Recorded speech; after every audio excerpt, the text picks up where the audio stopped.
Assalamualaikum warahmatullahi wabarakatuh. Selamat pagi anak-anakku kelas 5 Al-Farabi dan kelas 5 Thorik bin Ziyad. Bagaimana kabarnya hari ini? Pak Taufik harap anak-anak hari ini sehat walafiat. Nah, pada kesempatan pagi hari ini Pak Taufik akan menyampaikan materi tentang sejarah kebudayaan Islam. Sebelum kita memulai pembelajaran, alangkah baiknya kita mengucapkan basmalah bersama-sama.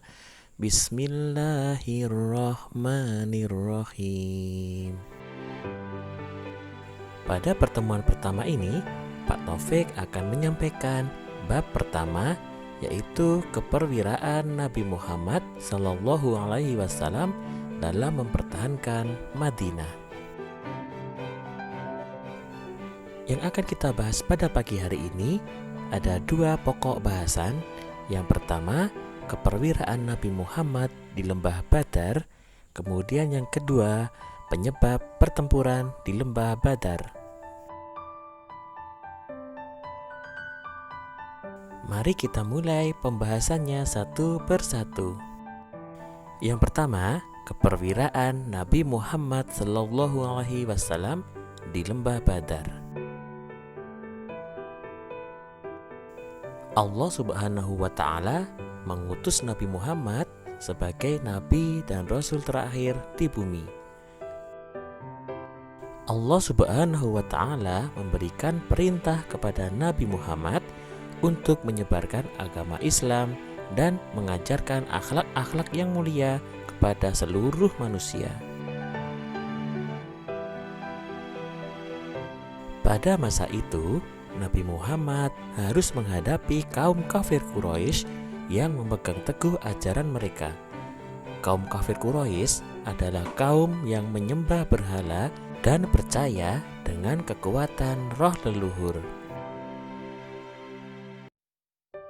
Nabi Muhammad SAW sebagai pemimpin kaum muslim mempunyai jiwa kepemimpinan yang tangguh, tegas, dan bijaksana. Beliau tidak takut dan tidak ragu untuk menegakkan kebenaran Islam. Oleh karena itu, kekerasan dan perlawanan dari berbagai pihak akhirnya mengakibatkan peperangan.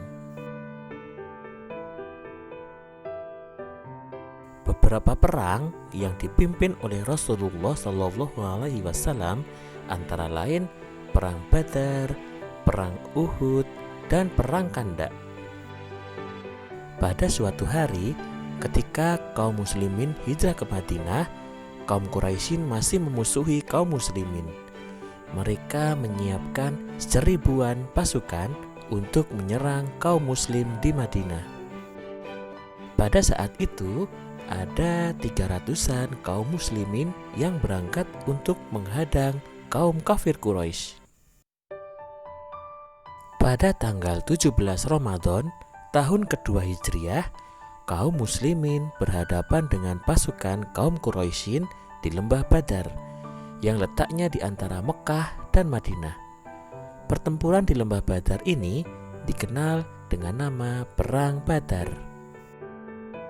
Nah, itu tadi sedikit cerita tentang dinamakannya Perang Badar. Selanjutnya, Pak Taufik akan menyampaikan pokok bahasan kedua, yaitu penyebab pertempuran di Lembah Badar. Pada suatu hari, kaum Quraisyin mengetahui bahwa kaum muslimin akan menghadang perjalanan dagang mereka menuju Syam. Kaum kafir Quraisy kemudian meminta bantuan kepada kaum kafir Quraisy lainnya untuk menyerang kaum muslim. Mengapa kaum muslim ingin menghadang para pedagang Quraisy? Nah, kaum muslimin ingin memperjuangkan haknya yang telah dirampas oleh kaum kafir Quraisy. Ternyata, barang dagangan yang dibawa oleh kaum Quraisy merupakan harta karun muslimin yang kala itu ditinggalkan di Mekah saat hijrah ke Madinah. Oleh karena itu, kaum muslimin ingin mendapatkannya kembali. Rombongan pedagang kaum kafir Quraisy dipimpin oleh Abu Sufyan. Mereka melakukan perjalanan dan memilih jalur Madinah. Dan rombongan pedagang tersebut tidak bertemu dengan kaum muslim di Madinah. Oleh karena itu, Nabi Muhammad SAW memerintahkan agar kaum muslim menunggu kepulangan rombongan tersebut.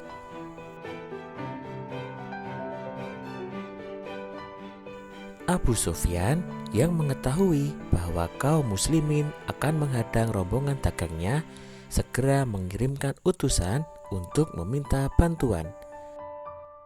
Abu Sufyan kemudian mengutus salah satu pasukannya, yaitu Abu Jahal, untuk segera menyiapkan lebih dari 1.000 orang pasukan untuk menghadapi kaum muslimin.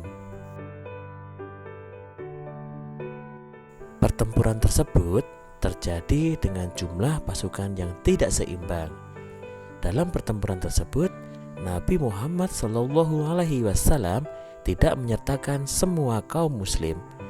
Rasulullah hanya mengikut sertakan 313 orang yang terdiri atas 82 orang kaum muhajirin dan 231 orang kaum ansor. Nah, itu tadi sedikit cerita tentang penyebab pertempuran Badar. Mungkin sampai di sini dulu pertemuan pada pembelajaran hari ini. Insya Allah akan kita teruskan pada minggu depan. Sebelum Pak Taufik akhiri, Pak Taufik berpesan agar anak-anak kelas 5 tetap semangat dalam belajar, semangat dalam menjalankan sholat 5 waktu. Oke, sebelum Pak Taufik tutup, kita akhiri pembelajaran pada pagi hari ini dengan bacaan hamdalah. Alhamdulillahirabbil alamin.